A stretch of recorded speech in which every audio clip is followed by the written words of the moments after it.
Thank you for being here. My name is Rich McClure. I'm one of the co-chairs of the commission.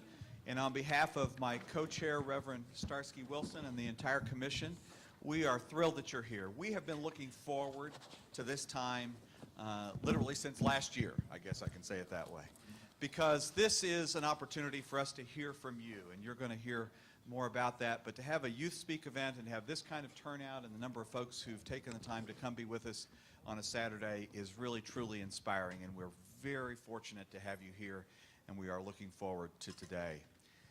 It has become our practice and our tradition to center ourselves as we open our meetings, and so we have asked Nigel Johnson, who is a senior at Hazelwood West High School, Hazelwood Central. Dr. Grayling Tobias, a member of the commission, is the superintendent of the Hazelwood schools. And Nigel is here. He's headed to college next year at the University of Illinois to study chemical engineering. And so Nigel, please open our meeting with a blessing and invocation.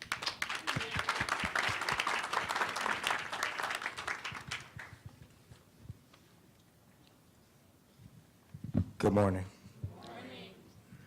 Well, our heads bowed tonight, please. Lord, I just want to start off by saying thank you, just for being God today, Lord, for blessing us to all crack our eyes this morning and to see the sun that you ordained us with, blessing us to convene in this place, Lord, so that we may voice our opinions and share what we feel, Lord. You said in your word that out of the mouth of babes and infants, that we might have strength and silence our enemies, Lord. So we thank you for blessing us to give this opportunity, Lord. We speak peace over this meeting, Lord. We speak wisdom and power, Lord, because we know that words have power, Lord. And we ask you to season our words with grace, Lord, and bless everyone that is here today, because we know that without this opportunity that our voices may not be heard, and that is the only thing that some of us want to do is to talk. So we ask you to bless it and bless us to be strong in what we say, to show emotion if we have to, because you know that that is the way to get to people, Lord. So we ask you all these many blessings. In Jesus' name, amen.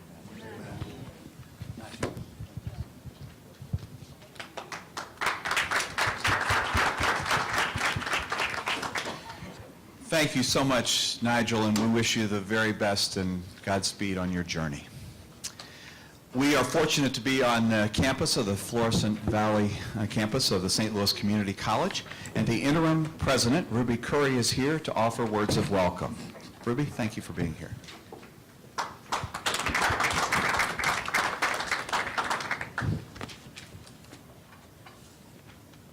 So it's not, can you hear me? Yes. Yeah, okay. Trying not to, my old school teacher days, keep everybody in front of me and not have my back to anyone.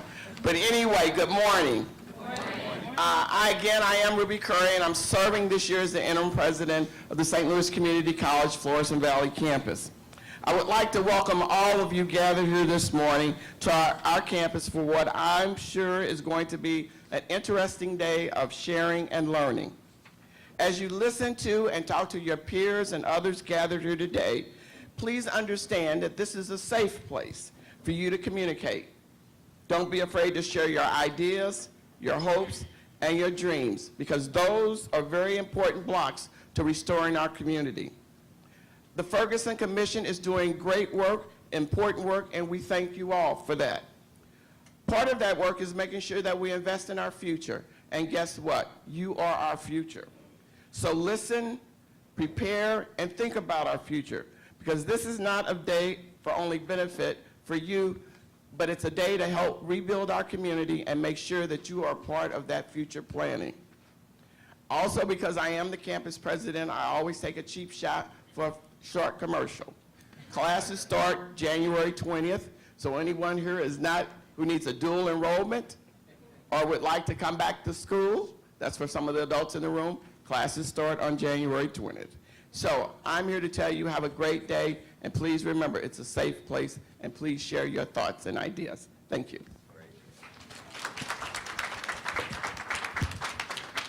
Thank you very much for your warm welcome. We are reminded that Florissant Valley has been sacred and safe space for us throughout and beyond the last 155 days. In this very room is where the Attorney General gathered with members of the community. We heard the voices of young people, including those from the Ferguson Youth Initiative on that day, and of residents and various community meetings and gatherings. We are reminded that it was on this campus that the Ferguson Commission concept was first introduced. And so we thank you very much for being this communal space for each of us and for the leadership that you are providing to our community through your hospitality. So thank you. My name is Starsky Wilson. I'm graced and blessed to serve as co-chair of the commission. And I just wanted to say a little bit about today. Number one, today's meeting will focus on youth impact and youth well-being. And so we've been very intentional to extend invitation to young people between the ages of 14 to 24 to share with us, to hear directly from the voices of young people how the events of August 9th and the issues that have been exposed since then have impacted them, impacted their very lives. We know that there is a range of impacts, but we're careful to say, as we said in the very beginning, that our work begins with listening and listening deeply. The work of recommendation of policy changes or solutions will have the greatest impact on young people who will live with them beyond the course of the commission and beyond the time of implementation. So today is a critical beginning for us in the listening process for young people.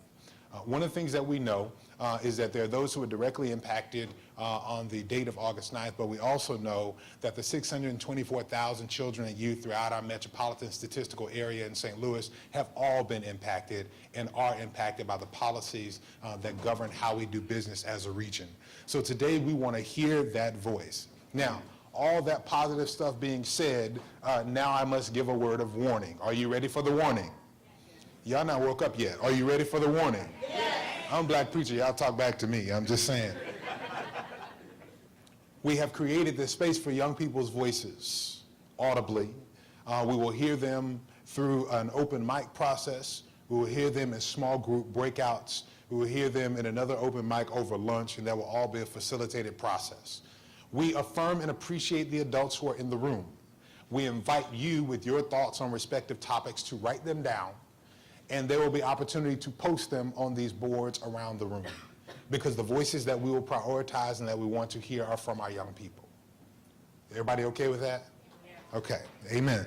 So that is, see, the preacher thing keeps coming out. So that is how we're going to, and we'll continue to review that throughout today. After we have this period of youth listening, open mic, our breakout sessions, we come back, do some reporting back, and have lunch. We will have a portion of a business meeting around some administrative matters for the commission as well. All are welcome to stay for that dialogue as well, but we wanted to front load the space for our young people, and then we will get to our administrative business. We will be facilitated again by the helpful hands of the team from Emerging Wisdom and Vector Communications, who have provided expert guidance for us up until this point, and we look forward to being in their hands later today. We also thank a couple of key partners in the Ferguson Youth Initiative team who have been helpful to us in coordinating today the Florissant Valley campus here, some other young activists and advocates who have been our partners and will be facilitating throughout the process. We thank you as well, and we'll have an opportunity to acknowledge a little bit later. I want to toss back to my co-chair, Rich McClure, for a special introduction on today, and then we'll come back. Good. Thank you, Starsky. I want to the commission and to the audience assembled to recognize and introduce in her role as managing director, Bethany Johnson-Javois. Bethany, please stand. We are fortunate and blessed that Bethany is able to, in many ways, make a sacrifice in her life and her career to take a leave of absence from a very responsible position as CEO of the Integrated Health Network, and a very progressive and thoughtful and effective, impactful work that she was doing there in order to join us as managing director. And so we did a long process, very thorough, using outside assistants and consultants and due diligence to conclude that Bethany was the very best person that we could ask and recruit to do this job. So Bethany, again, welcome. Thank you for being willing to take on this work. We are honored and truly inspired by your commitment. Thank you. Starsky. With that transition, we do have, I've got an earlier version. Let me see here. Just want to make sure I fit this right, because You know, when you mess up, people remind you of it. So the next thing we want to do is, as we've done in the past, we have a little bit of framing from some commissioners who are close to issues. We did that with municipal courts. We've done that with policing and community policing as well. And so today we want to hear from a couple of our commissioners who will help to frame where we're going. Before we get into our deep discussions, we'll have that framing from Commissioners Brittany Packnett and Rasheen Aldrich. And then we'll come back and have our newest commissioner, Sergeant Byron Watson, do a bit of introduction of himself to each of you before we transition into our breakout groups. And so I think we're going ladies first. Commissioner Brittany Packnett. Thank you. Good morning. Now, come on, I'm with Starsky on that church thing. Good morning. Good morning. There we go. Thank you for that. I have to apologize for having my backs to you because I'm a former teacher and I also like to move around when I talk, but I wanted to make sure to write some things down because in talking to young people over the last 150 days and over the last few days, I wanted to make sure I didn't forget anything that was told for me to deliver to you. And so I apologize for having my back to you, but I wanted to make sure to have those things in front of me. I'm thankful to our co-chairs, Rich and Starsky, and to the commission for having this opportunity to frame and provide a backdrop for today's conversation. I'm also thankful for today's format. This special commission meeting this morning will highlight the most important voices, in my opinion, in this movement and in our community, you, our young people. And too often we make assumptions about what you, our students, our young people need instead of just asking you what you need. And so I could not be more proud of you all for being here today and the folks who couldn't be here today but have been lifting their voices across this region for 150 plus days now.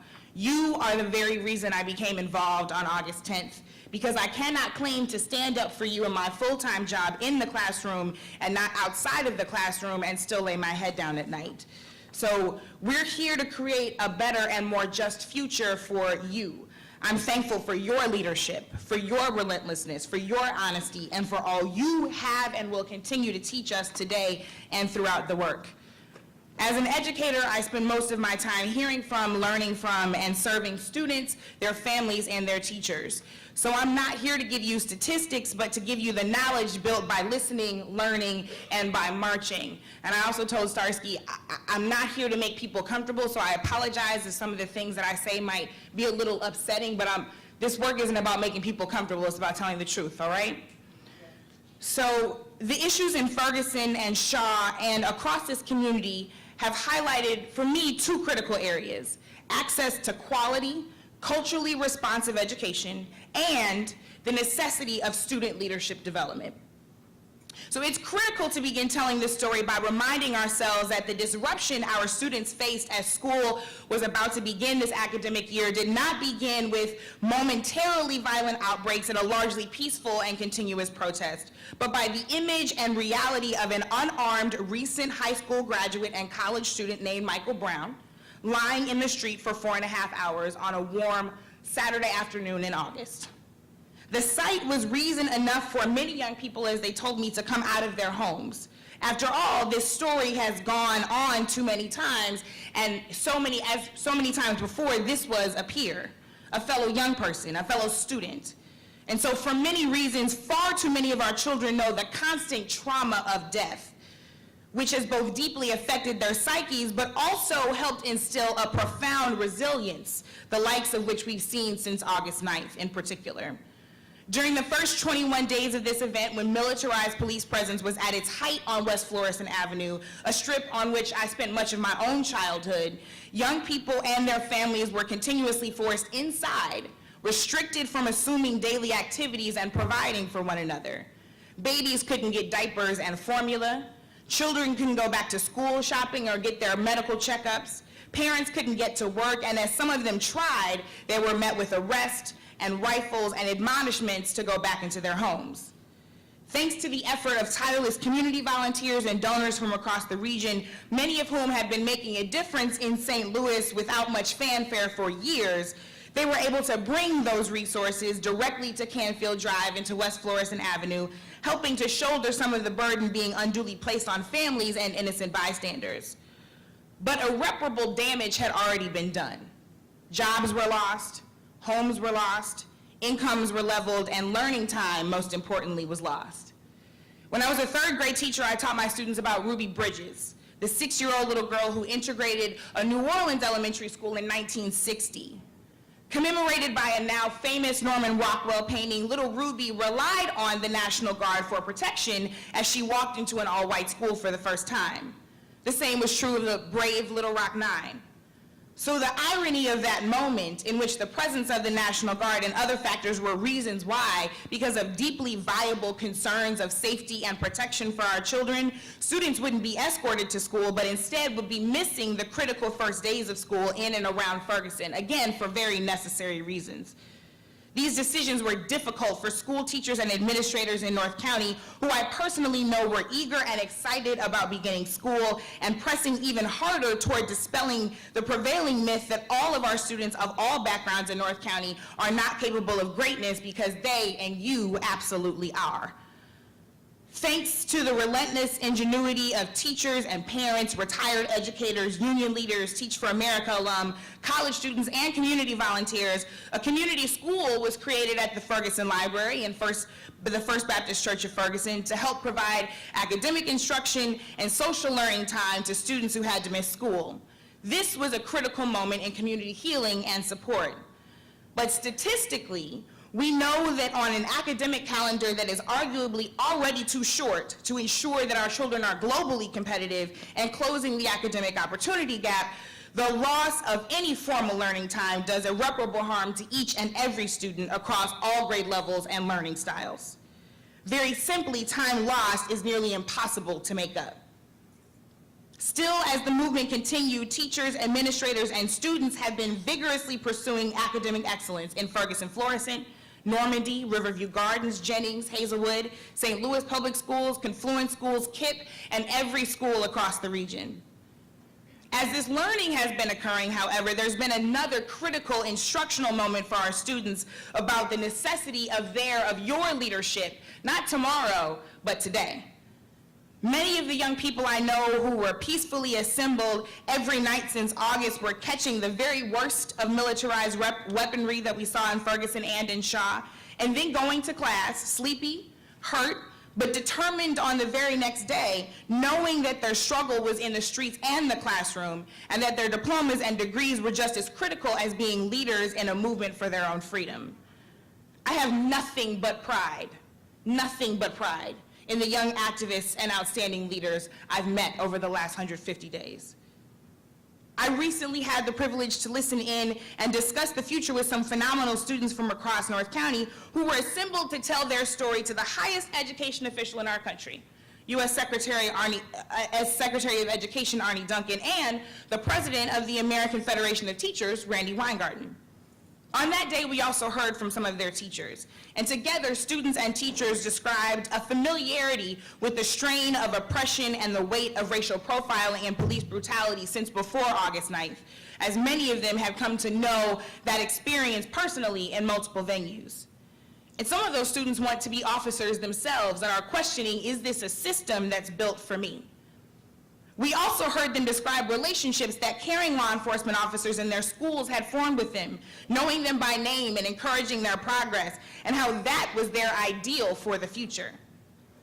We heard that some students were encouraged by their administration and their teachers to raise their voices, peacefully standing up for themselves and their generation.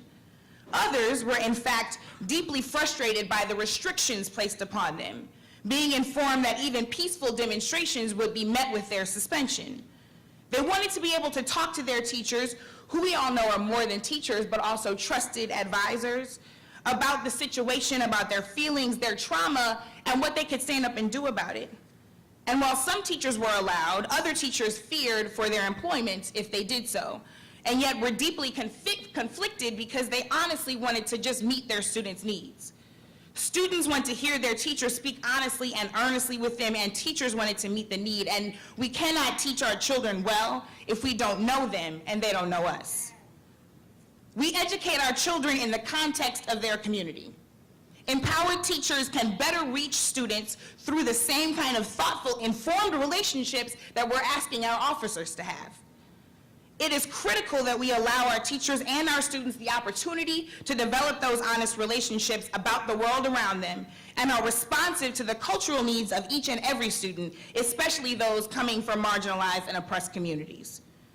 The function of education for marginalized and oppressed people is to liberate themselves and their communities, which requires our students to be strong learners, but also strong leaders. While it may be easier, we must push ourselves not to prioritize order and control in school over student voice and leadership, sacrificing student sense of self for compliance. We must also look closely at school discipline policies, which, like extrajudicial actions by law enforcement, also disproportionately affect young people of color. Arrests and expulsions should not replace love, relationships, and high expectations that nurture our students to better behavior. Practices that automatically criminalize our young people send them on that birth to prison pipeline. And when we criminalize them in the street or in the classroom, it is simply unacceptable. They very simply cannot come to know and lead to justice this way. And we need this generation, we need you to lead us in the fight. As I close, a few students' voices are ringing in my ears. Throughout the last 150 plus days, I have asked dozens of students what they want from their teachers, their parents, and their community. They were clear with me.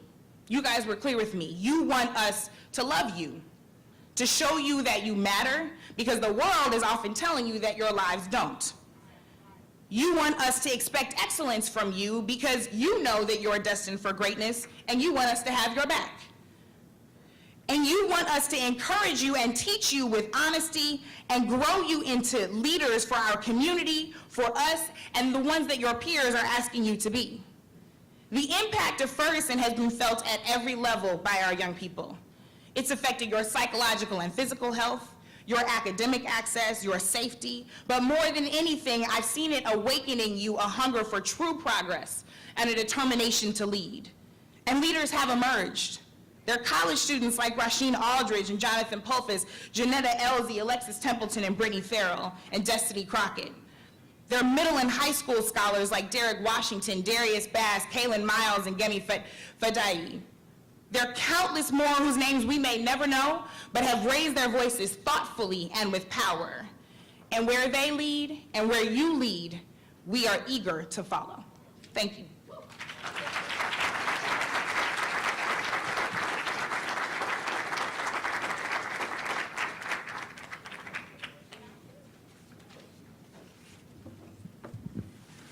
Thank you, Brittany. Before I begin, I want to thank both co-chairs who have been leading us in a very clear direction to justice.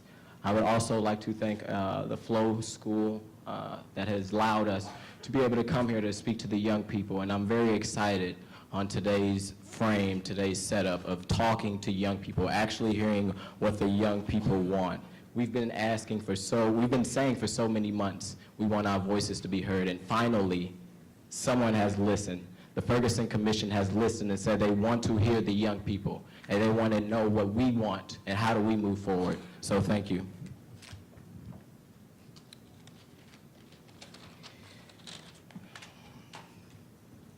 I stand in front of you guys as a fellow commissioner, but I did not start off as that.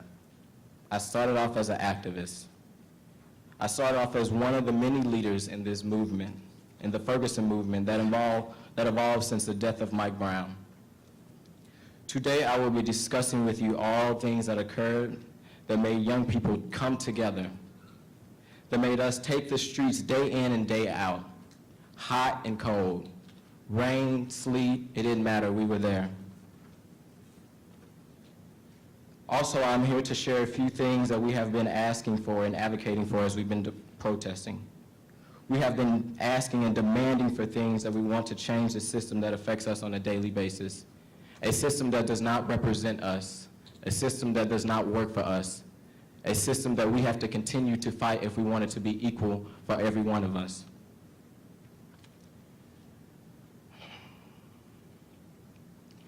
Demanding things like holding police accountable, holding them accountable for their actions, not just being able to go out and gun people down and go home safely It's not right that we have to continue to hear that we want police to go home safely, but we never hear the same for the citizens. We need to see something like a civilian review board. The citizens, the people, the community needs to know what's going on. When something happens and occurs, we need to know. When a fatality shooting happens, we need to know every single detail that happened because we know the lack of transparency that the police departments have shown to the community.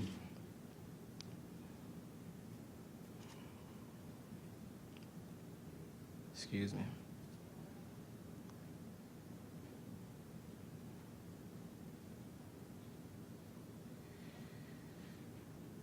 Due to the lack of trust and transparency during the movement, young people have asked for an independent investigation when fatality shootings have happened.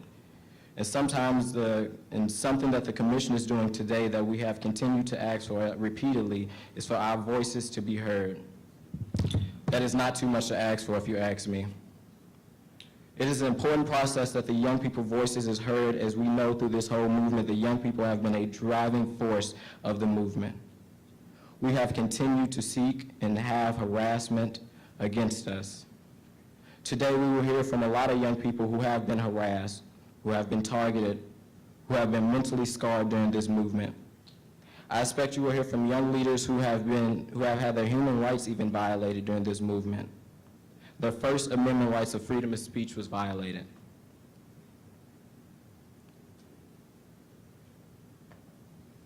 I'm sure you also hear from young people who are mentally scarred from seeing and feeling verbal and physical abuse by the hands of the ones who supposed to protect and serve us.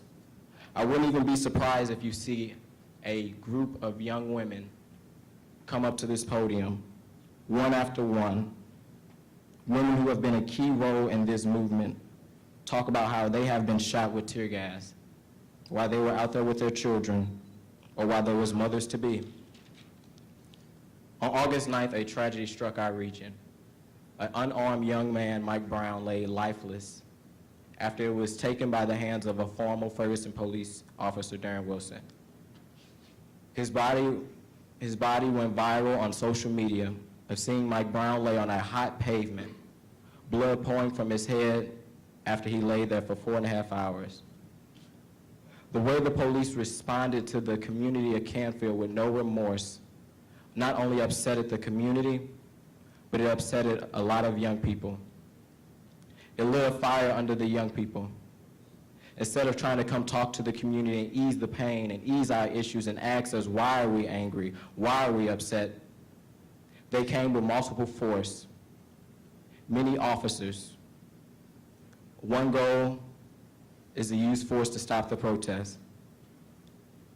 They gave many false statements, and they continue to decharacterize the victim and disrespect the ones who just wanted to go out and express their concerns, that all lives matter.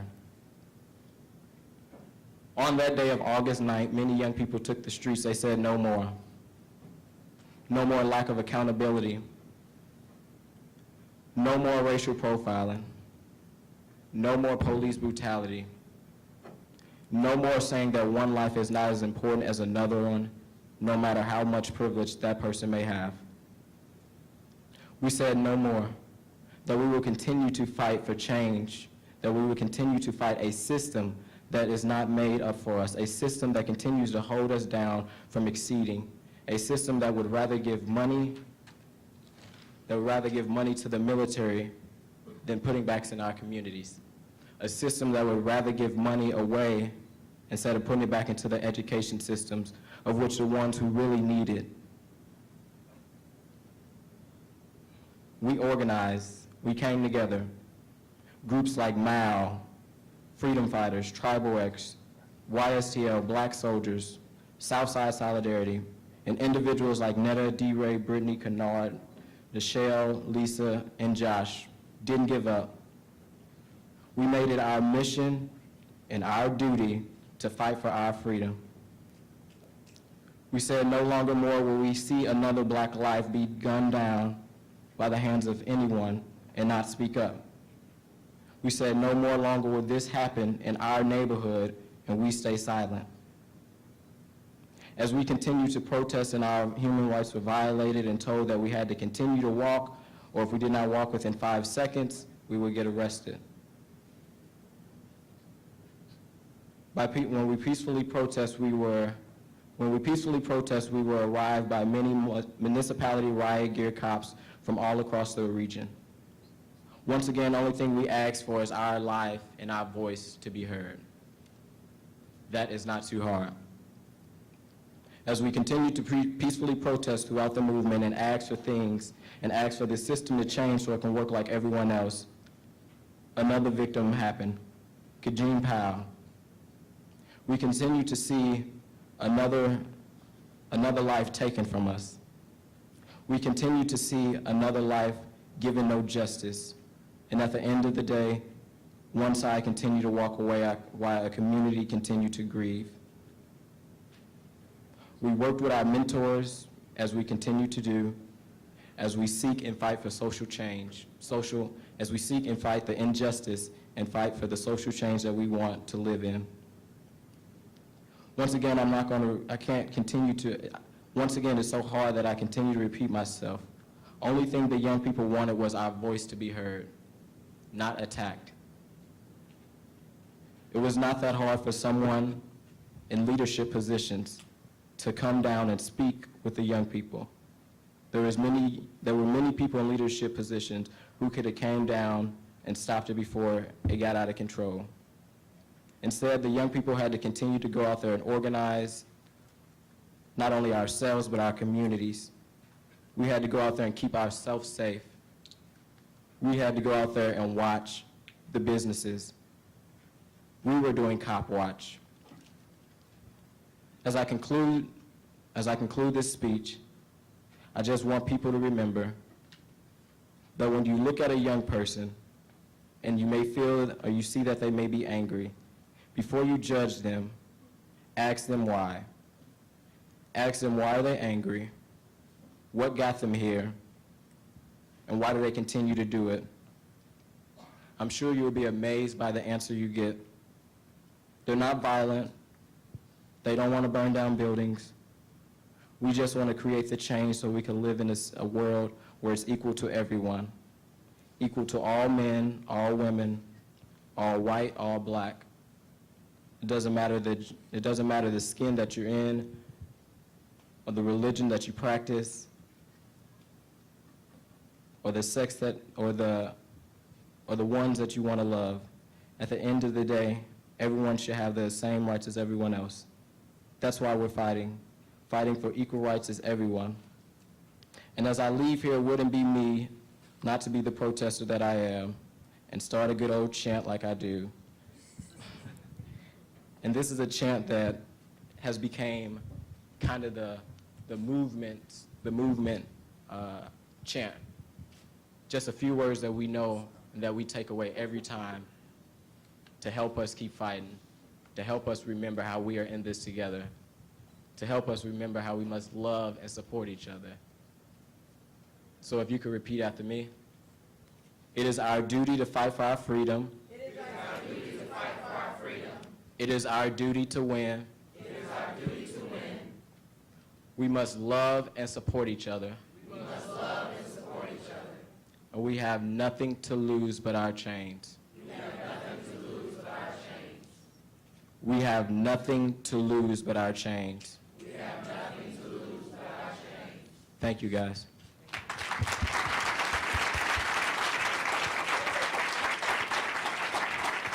I want to thank Rasheen and thank Brittany for their reflections from their deep work on both the impact that we've seen systemically on young people and also the active advocacy that we've seen from young people that has got us to this point. I want to, when you came in, I actually want to make a bit of a shift here. See if we can do the keypad polling now.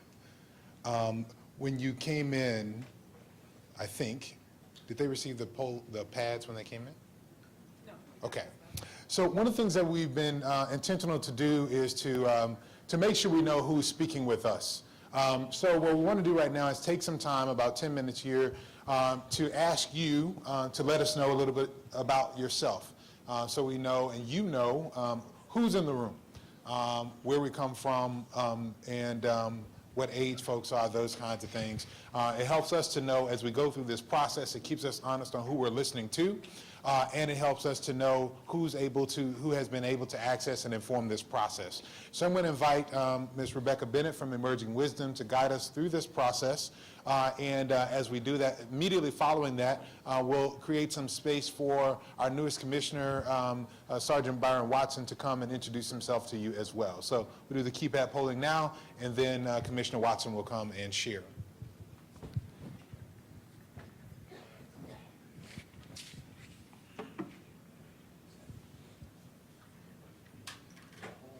Good morning, everyone. Good morning. So we are thrilled and delighted to see you this morning. How many of you, by show of hands, have ever used an electronic keypad? So some of you, but many of you have not. Okay, so this is a great opportunity for you to get familiar with this little keypad. We're going to make sure that everybody gets one, and we're going to go through a practice, right, so that you get a chance to use it before we start asking you questions about your backgrounds. So if you look at the keypad, you will notice that you have 12 sets of buttons. Each button has a number and a letter, right? Yes? All right, I need you to talk back to me, okay? So each button has a number and a letter. When you see a response, right, that matches your response, look for the number of the letter. So if I say, is your favorite color red, and red is number 1, and red is your favorite color, then you push number 1. Are you with me? Or if the letter up is A and red is A, then you push A, right? That's it. It's just that simple. Here's the rule with this. If you make a mistake, if you push a button that does not reflect really what you want, then push another button. The technology will only keep your last answer, okay? So it will cancel out whatever your first answer is if you need to change your mind. Also, if it says that you can have more than one choice, you just push. If it says you can have 2 choices, then you push 2 buttons. Everybody with me? Fairly simple. Great. So we're going to get a chance to practice. Jerica, let's begin.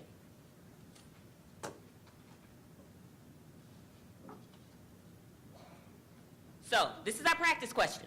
What is your favorite color? Now, before we get started, you'll see right now it says polling closed. You see up in the left-hand corner that red box? It says polling closed. So even if you push anything right now, it's not gonna register. Okay? You're gonna wait till that thing says polling open and it's green. So I'm just gonna review the question. What is your favorite color? Is it A, black, B, brown, C, blue, D, green, E, orange, F, purple, G, red, H, yellow, I, white, or J, other? All right, so what is your favorite color? Polling is open. Push the button that reflects your answer. In the bottom, you can't see it. It says how many, because of the table, it says how many seconds you have left. There are 10 seconds left if you have not pushed your answer yet.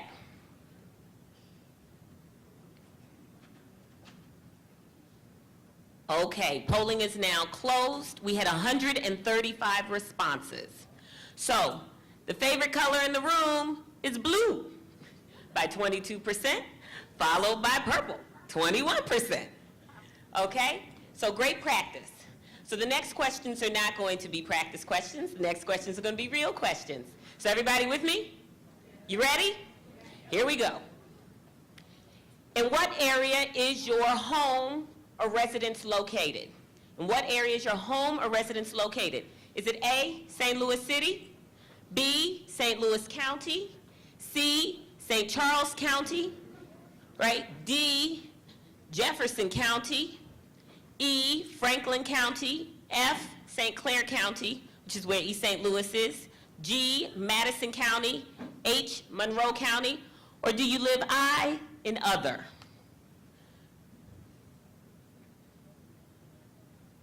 Polling is now open.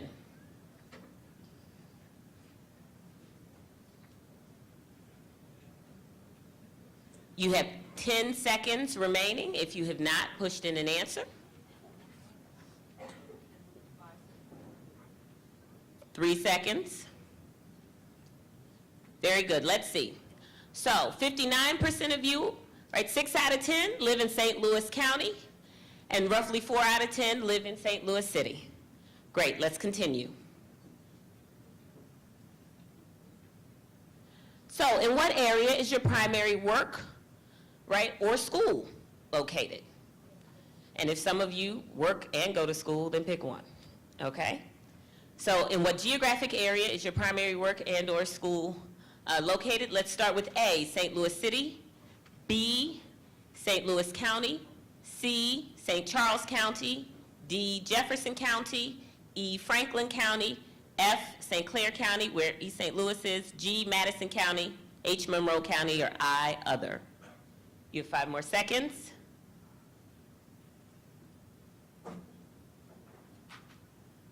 %58% of you, or roughly 6 out of 10, work or go to school in St. Louis County, and 34% of you work or go to school in St. Louis City. Let's continue.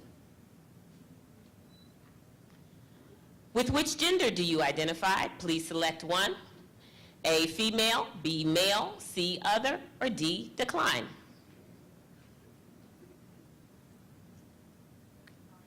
Polling is open.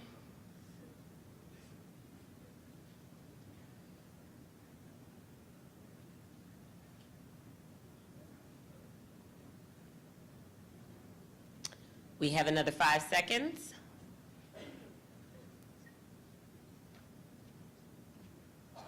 Great, we had 142 responses. And 6 out of 10 of you are young women, or women. I shouldn't say not everybody in the room is a young woman. Of course, I am. Oh, 34% of you are male. 4% of you have identified as other, and 2% of you have declined to answer the question. Let us continue. How would you describe your ethnicity or race? A, white, B, black or African American, C, Hispanic, Latino or Spanish origin, D, Asian, E, American Indian or Alaskan Native, F, Native Hawaiian or Pacific Islander, G, other, or H, you may again decline. Polling is now open.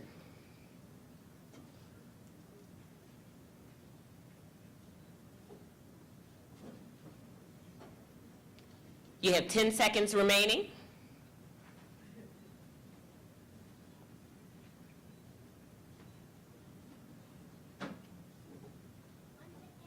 All right, we had 140 responses. 2 out of 3 of you identify as black or African American, and 21%, or 2 out of 10 of you, identify as white, with 4% of you being other or identifying as other. Let us continue. In what age group do you belong? We're going to ask you to please select one. A, are you 13 or under? B, are you 14 to 18 years old? C, are you 19 to 21 years old? D, are you 22 to 34 years old? E, are you 35 to 44 years old? F, are you 45 to 54 years old? G, are you 55 to 64 years old? H, are you 65 and older?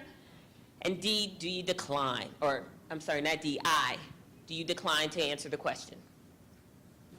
Polling's open. 15 seconds.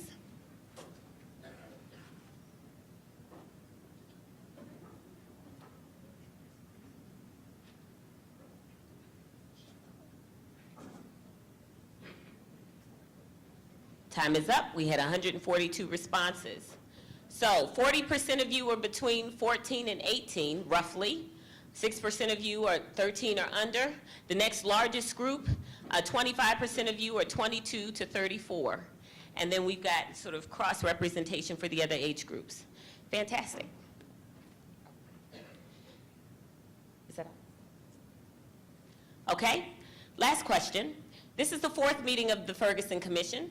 How many previous meetings have you attended? So we'd like to know if this is your first meeting or not. So A, you've attended no previous meetings. B, you've been to one other meeting of the commission? C, you've been to 2 other meetings, or D, you've been to 3 other meetings? Polling is open.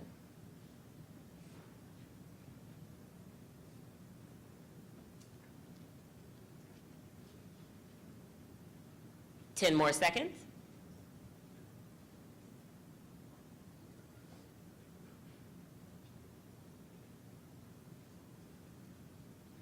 Fantastic. We had 142 responses. 8 out of 10 of you have never been to a commission meeting, so we welcome you and are thrilled that you have joined us today.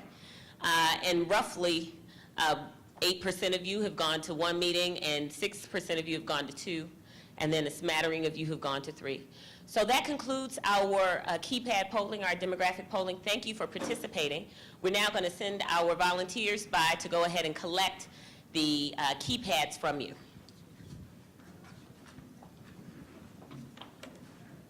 I want to thank Rebecca for her leadership there. One of the things about safe space, and we want to create that, we're going to get to open mics immediately following this, is you can't ask me to be open or honest with you if I don't know who you are.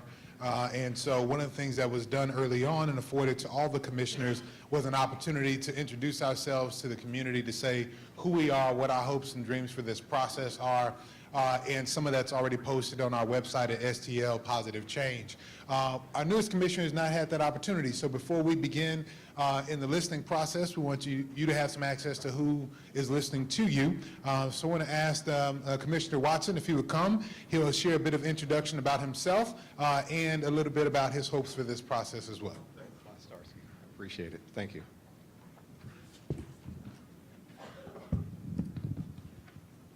I just want to thank everyone for coming out this morning.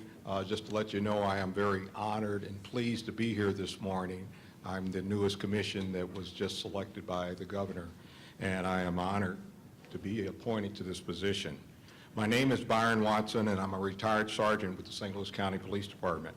I'm currently working as a campus police officer over at the St. Louis Community College at Forest Park. My mother, my father, my brother are all lifelong residents of the Ferguson area. My motivation and desire for wanting to serve on this commission is in the hope that my 33 years in law enforcement, where I have been supervised and organized neighborhood watch programs, citizen and teen police academies, and I've also served as a community relations officer. I have volunteered my off-duty time working with the Division of Family Services, where I have mentored at-risk juveniles who have been incarcerated in our detention center. I have taught police ethics to classes to the recruits down at the police academy, and I was also a certified police training officer. In addition, I was a DARE instructor as well as a supervisor over the program, and I supervised over 30 DARE officers throughout the school districts through St. Louis County. My morals and value system was instilled into me by my mother and father. I was raised that you should treat people the way you want to be treated. Don't forget where you came from. Work hard, remain humble, and always keep God first in your life. I was born here in St. Louis. I raised my family here in St. Louis, and I am deeply concerned about the current state of our city. I hope that by my serving on this commission, it will help us to create a blueprint that other cities, state, and even our nation someday will look at as a model that will bring about real change, improve communication, develop safer neighborhoods, and create overall peace and healing for our city. In closing, I know that respect is earned, it's not given. And I hope and pray that you will allow me the opportunity to earn your trust and respect. Thank you.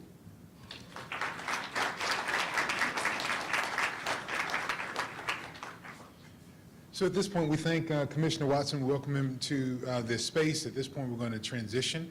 And Lorna Godwin, who's been providing us leadership in our open mic segments, will do so as well. And while she's preparing, I turn this around. All righty. Good morning. Oh, as Brittany said, we can do better than that. Good morning. Good morning. Thank you so much. As you were signing in this morning at the front desk, we had a sign up and mention to you that there would be a youth open mic portion of the program. This is that time. So if you put your name in a fishbowl, I'm going to call your name Obviously, the topic of this Ferguson Commission session is youth well-being and impact. We have 7 names, so there's time, even though we're running behind, to get all of you in. You have 2 minutes.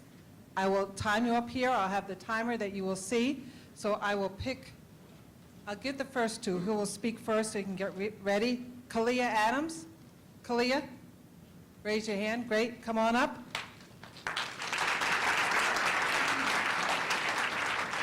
And after Kalia will be Caroline Apple, Haley Stout, okay? So speak to commission right there. Go ahead, state your name and then. My name is Clea Adams. I ain't never done nothing like this, so if I stutter or something like this. But in all the events that's been happening, it's impacted me personally greatly with my school and education personally, and just home in my community, because I live right by like where all the stuff got burned down and stuff. And so all the looting and stuff that was going on, I feel like that was our way. Well, when we was peacefully protesting and stuff, we feel like we weren't getting enough attention or getting the kind of attention that we needed to be seen or heard. Basically, I don't agree with everything that's been going on, but I feel like that this had to happen for us to grow as a community and as St. Louis altogether, period. And then I feel like we need more group stuff like this for youth to keep us out of trouble and stuff, so that we can do so you won't have to be at home or just roaming and stuff. And I feel like this is a topic that needs to be discussed in school, like openly, like most of our teachers, they don't want to talk about it and just kick it underneath the rug, but it's something that needs to be talked about and be heard and stuff, and they be like, okay. So I feel like our lives begin to end the day that we become silent about things that matter. And so we need stuff like this so that we can talk about it, and as a group to come together. And I feel like we need the adults to hear the adults tell us that what we're doing is not okay, but tell us how to, what makes it, how do we do this right, basically. And also, yeah. I don't know what else to say. Thank you.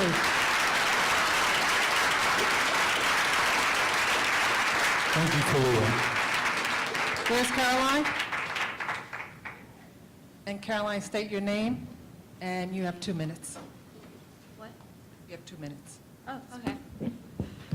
My name is Caroline Apple. I have been unable to speak for my own rights due to what's blessed upon my skin. I have been written on pads of paper that I was too broken to find hope. I see my insecurities and struggles of that in my hometown. I am a resident of Delwood. Many young people have been so determined to find a change, but have been torn down in the process. I want you to know that the change in Ferguson has empowered people like me who have not had their voices heard and would like to have them heard someday. Thank you. Thank you. Thank you, Caroline. Haley Stout is next, and you have 2 minutes. State your name when you come up. And after Haley will be Tyra Searcy. Is Tyra here? Great. Hi. I've been wanting for a long time for people to hear my voice and how Ferguson has affected a lot of it. I have 2 little sisters, and they were affected by it a lot. They were too scared to go to school, and a lot of the kids at my school kept worrying about what was going on in Ferguson, and I didn't know what to do, and I just felt like every time I tried to talk about it, people would tell me it's fine, nothing's going to happen, it's stupid. But I knew deep down inside that it's important, because there were a lot of people affected by it, and a lot of people hurt, families hurt. I'm sure the people that got shot, their family was probably very devastated and felt like was not treated fairly. So I just felt that people needed to hear that it wasn't a very important thing that happened, and it should affect you, and that's really it. Thank you, Haley.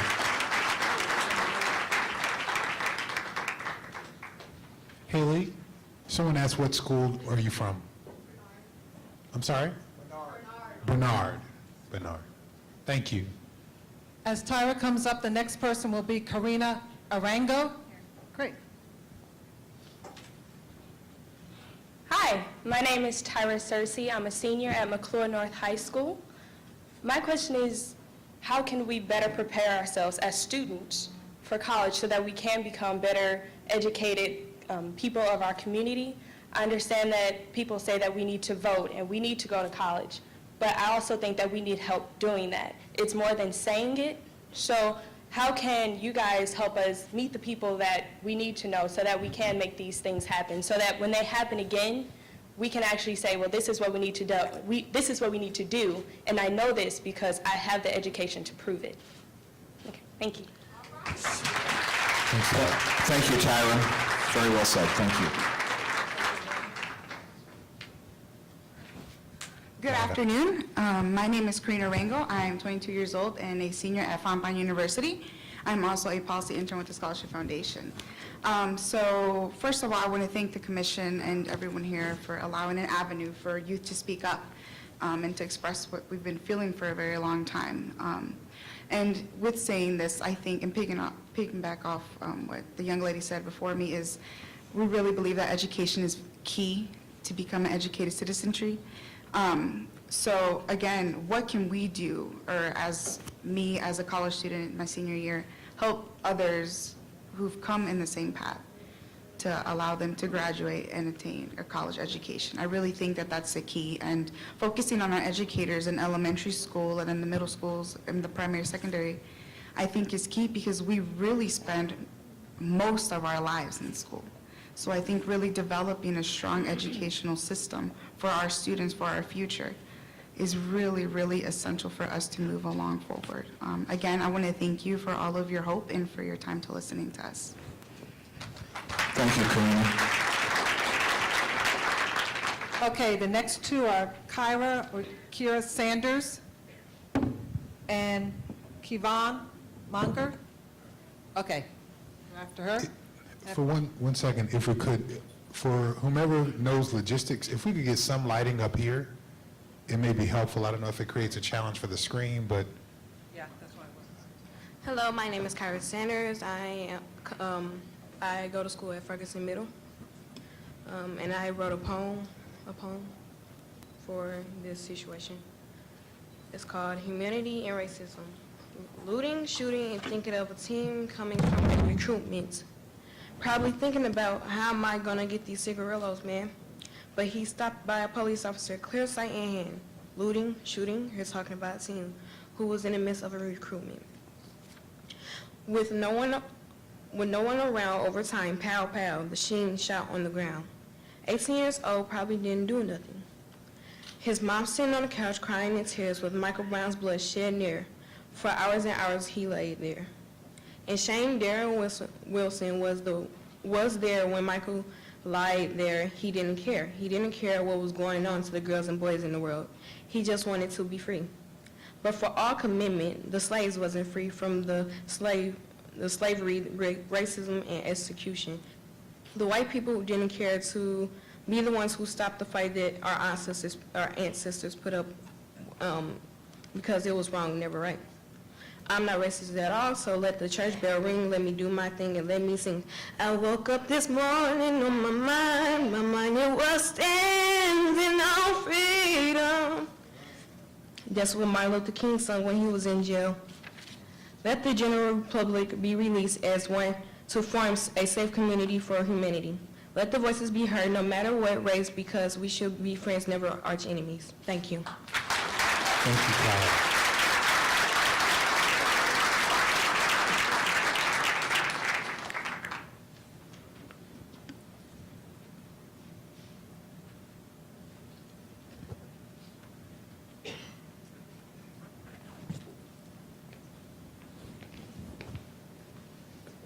Good morning. My name is Kevon Munger, and I'm from Jennings. Have lived in Jennings my whole life, from the Jennings School District. I really have been involved in the things going on in my community, and one of the things that me and my peers have worried about is just the police and their stereotypical mind frames, you know. It's not easy walking down the street and just being stereotyped. The other week, I was walking down Lexington and Jenny Station Road, and his name was Officer O'Hara, and he stopped me, and he slammed me on the car and said that I was supposedly to have a gun. I had just walked out the computer lab. I don't know why the police think it's okay to treat us as if we're not human, you know. And it's hard to, it puts us in a position like, if we can't call the police, who can we call? And it shouldn't take for a situation in Ferguson to happen, or for the Mike Brown situation to happen, for all this to come together. You know, we always should care about what's going on and what's going on with the youth or whatever the case may be, but it's not easy being a young black male living in Jennings or living near Ferguson or with everything going on. And it's like the police officers, it didn't bring the police officer closer to us, it brought them far away, more farther, you know. And the police officer is like, they don't really care, you know. They come to work, you know, and they don't treat us like we're human, you know. They don't treat us like, they don't give us the respect that we deserve. And it really is hard. I'm sorry, excuse me. We sat down with the Congressman Clay, and we've talked, and I believe, you look familiar, I believe you were there. And some of my peers, we also said that with the situation that happened with Michael Brown, it did with the schools, everybody wants to be quiet about it. And I don't understand this. Why should we be quiet? Why won't nobody take the initiative and say, these young people, this is happening to them as well, you know? They have their own interactions with the police, but no one wants to address it, you know? Don't nobody want to actually stand up and say, they're human, you know what I'm saying? We have worries, we have something to say, and we are living this every single day. You know, you guys might see us at school, but we go home to hardships and hard lives. So something needs to be changed. Thank you. Thanks, T-Bone.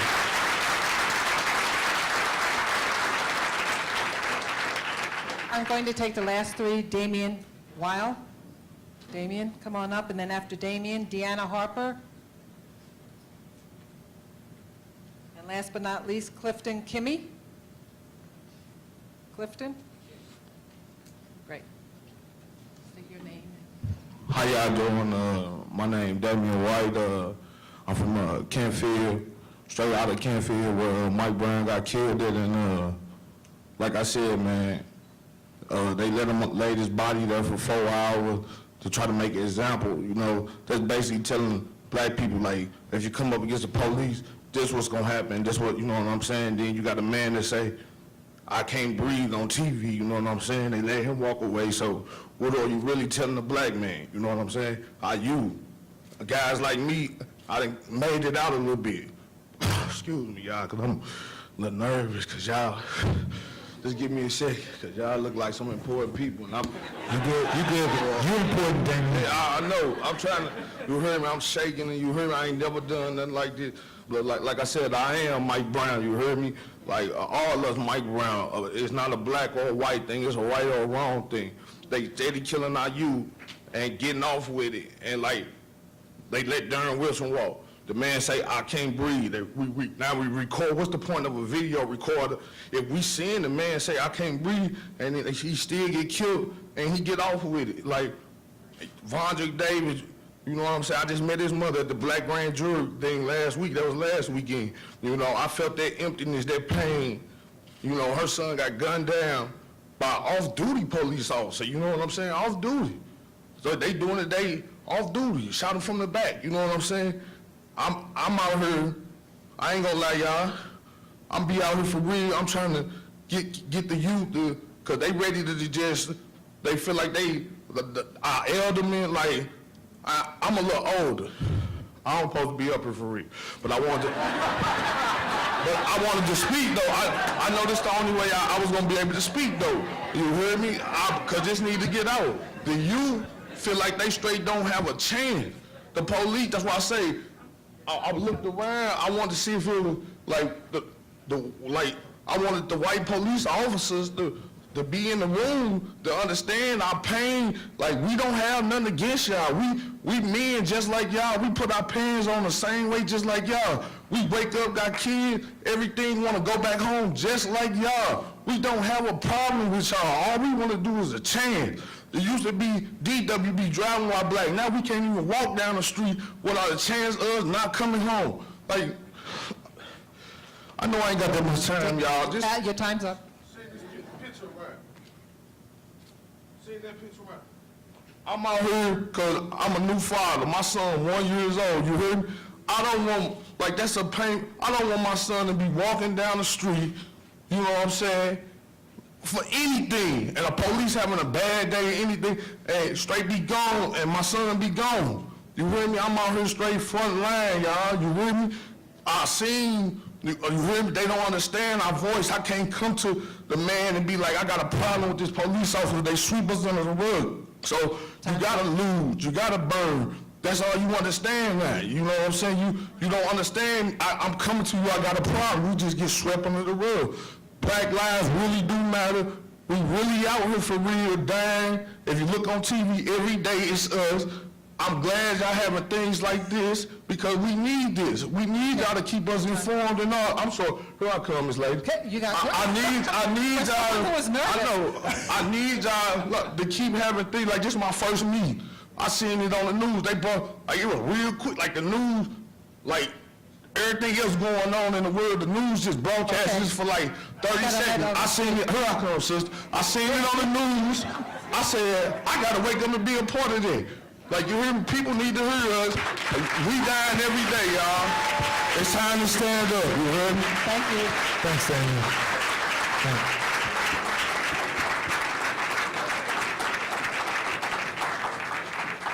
Deanna, I hope you're not nervous. Thank you.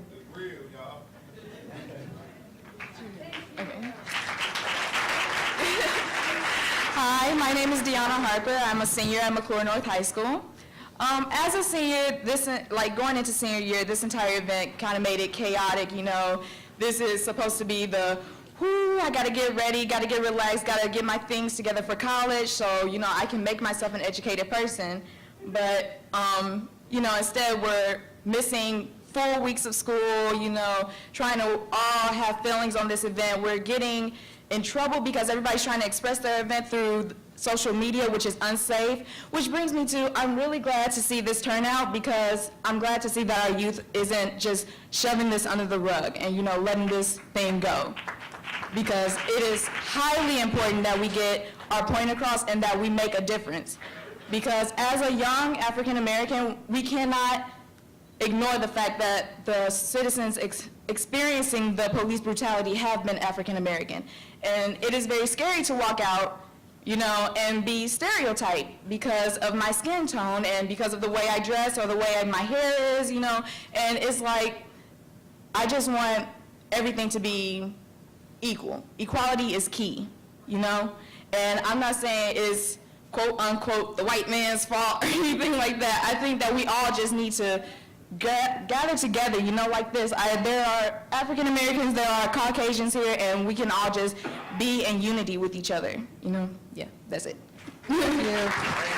Thank you, Defina. And the last, Clifton?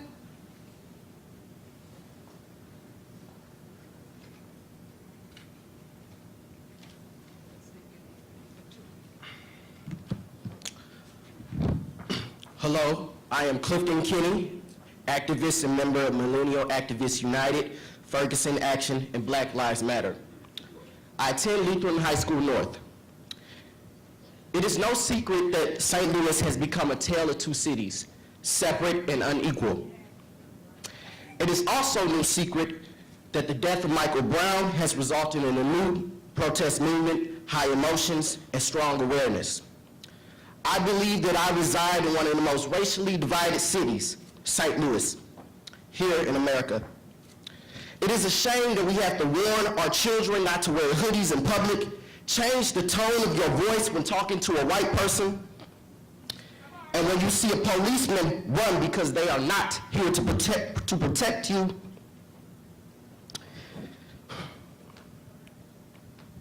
I was taught, when you're black, step back. When you're brown, turn around. And when you're white, you're right.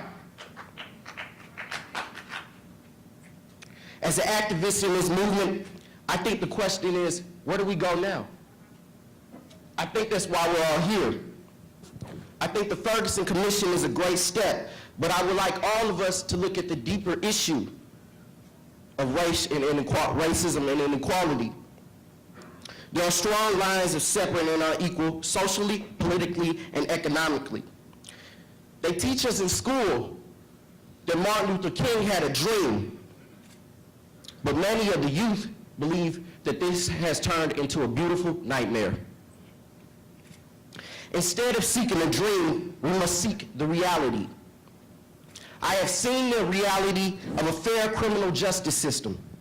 I have seen the reality in which my 12-year-old sister, who was hit in the face with a rubber bullet, will no longer fear for the safety because of the color of her skin. I have seen the reality in which we will no longer have to get society to understand that Black lives matter.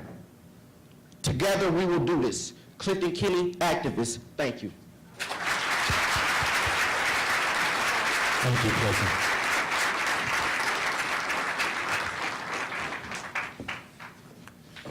So we want to thank folks for the passion of their words. Those won't be the only voices we hear on today, but we want to make sure that we have space to hear as many voices as possible.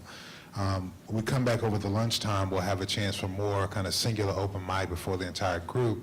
But what we're going to transition to is one of the things we found really helpful in getting to hear as many people as possible is some small group sessions. Where we'll have facilitated discussion in some breakout groups, and we're able to kind of bring all of that information back. I'll just give a note for folks for whom this is your first meeting. If this is your first meeting, I encourage you to go out to stlpositivechange.org, stlpositivechange.org, because you'll find the notes and recap from all of the previous meetings, including the information from these small group sessions on that website. And it's a little clunky, so we got to do some work on our website. But if you go to the calendar where the meetings are, you click on the meeting, you'll see all the documents from that meeting, including these summaries. I say that to say a couple of things. Please know that what you say in the meetings, even in the breakouts, even if you don't speak on the mic, is captured and kept. So please let your voice be heard in these breakout groups, because this is a way for us to hear everybody in the room.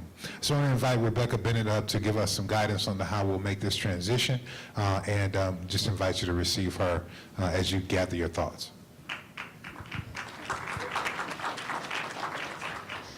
So I want to thank those of you who participated in the open mic. What's coming next are small group discussions that really allow us to hear more of your voices and to get more of your input. We are going to be having small groups that focus on 3 topics. They're going to be focusing on safe, supportive, and healthy families, and those are the pink sheets that you see, safe, supportive, and healthy schools, and then safe, supportive, and healthy communities. So those are going to be our 3 focus areas for today. We are trying to keep probably no more than 15 to 20 of you per group, and we have facilitators who are awaiting you. If you want to know what group you're in, all of you have name badges. You have name tags. Those name tags have a colored dot on them. So if you would listen for a moment, if your dot is dark orange, you're going to be with me and Brittany Farrell. Brittany, please stand. You're going to be with me and Brittany, and we're going to be in dining room B. We have choral fellows who will be downstairs to direct you. Dining room B is downstairs. So are my choral fellows in the back? Okay, so if you see them waving their hands. If you have a yellow dot, you are going to be with Deion Ferguson. Deion, please stand. She's in the back. Okay, you're going to be with Deion, Oni Harrison, and Mario Jones. Oni and Mario, they're in the back. They're waving their hands, and so you're going to go over and join them. If you have a green dot, you're going to be with Alexis Templeton. Alexis, very good. And Tom, very good. He's in the back. You all are going to be in dining room A downstairs. and you see them and they will accompany you? Interesting. If you have a light orange colored dot on your name badge, you're going to be with Lorna Godwin, right here, and Paris. Nathan, right in the back, you're going to be right there where the yellow sheets are. If you have a blue dot and it says number 1 on it, you're going to be with Jessica Wernley and Adrian Denson. Jessica and Adrian, please stand. You see their hands in the back? And you're going to be downstairs in dining room C. And if you have a blue dot that has the number 2 on it, you're going to be with George Taylor and Jade Brown. George and Jade, you see them? Waving right there. You're going to join them over there. So, the way this is going to work is we're going to have all of you discuss all 3 issues. So you're going to start with a particular group, and your facilitators, after about 20 to 25 minutes, will inform you of the next group that you're to go to, where you will be greeted by another round of facilitators. We have facilitation teams that are led by young people, and then they have a supporter who will be recording what it is you say, trying to capture the highlights that come from the discussion. I do want to remind you of what Starsky said earlier, and that is this really is an opportunity for youth voice. So for older adults who want to contribute, each one of the stations actually has some Post-it notes, and you can write your thoughts on those Post-it notes and then place the Post-it notes up at the end of the conversation. But we really want to protect the space to hear from young people. So we want to thank you. I did. I'm going to talk about the subjects one more time. We have 3 subjects: families, schools, and communities. Okay, families, schools, and communities. You now know where you need to go. You will get a chance to talk about all 3. And at the end of that, we're going to all come back up here and we're going to share the highlights that came out of the discussion and then move into our lunch. So thank you so much. I'm going to ask you to find your small group and your small group facilitators.